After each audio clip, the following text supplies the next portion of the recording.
J'ai vraiment découvert la fantasy avec les livres dont vous êtes le héros. Juste le souvenir d'histoires complètement barges et décousues, mais tellement originales, avec toutes des gravures de personnages grotesques, puis souvent des cartes de territoire. C'était comme se perdre dans un nouveau monde à chaque fois. Puis c'est sûr que plus tard, j'ai trippé sur les classiques comme Michael Moorcock ou Robert Howard, mais c'est toujours la saveur un peu plus glauque qui est venue me chercher, ce qui puise un petit peu dans l'horreur.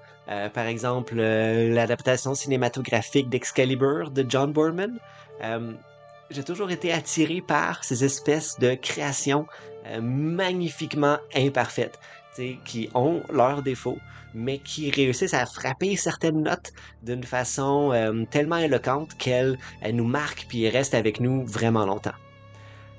Donc, Aporia, c'est pas exactement la première fois que je me lance dans la Dark Fantasy. En 2012, ça remonte à loin, j'avais publié Necropolis en anglais, une espèce de lubie qui est sortie du néant, puis qui est retournée au néant tout de suite.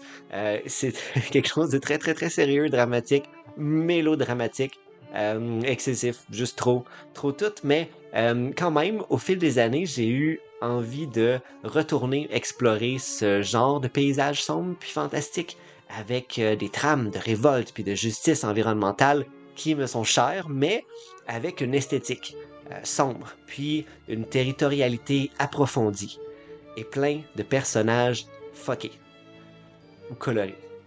Donc, on avance, 2018. Je décris une sorte de fin du monde rose doré avec Buzzkill. On rit, c'est drôle.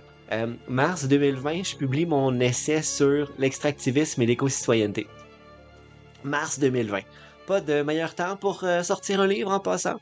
C'est la panique totale, les librairies sont toutes fermées. Let's go.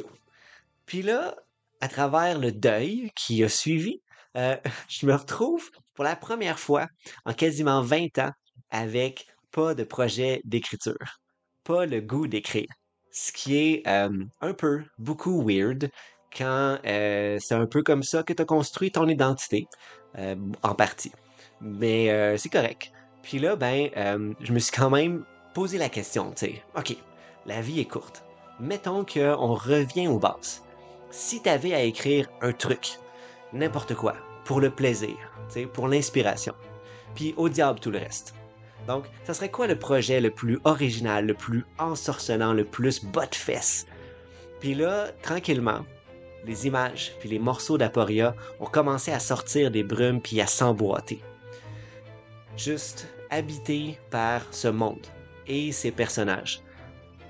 3 ans de travail acharné, chaque soir, chaque fin de semaine, chaque moment juste pour que Lance au Malice soit le meilleur roman que j'ai jamais écrit. J'ai la chance de travailler avec une équipe incroyablement talentueuse puis crinquée, ce qui est une opportunité comme pas possible. Donc, on est rendu là. Aporia, tome 1, Lance au Malice. C'est juste le début, puis j'espère vraiment que vous allez aimer ça.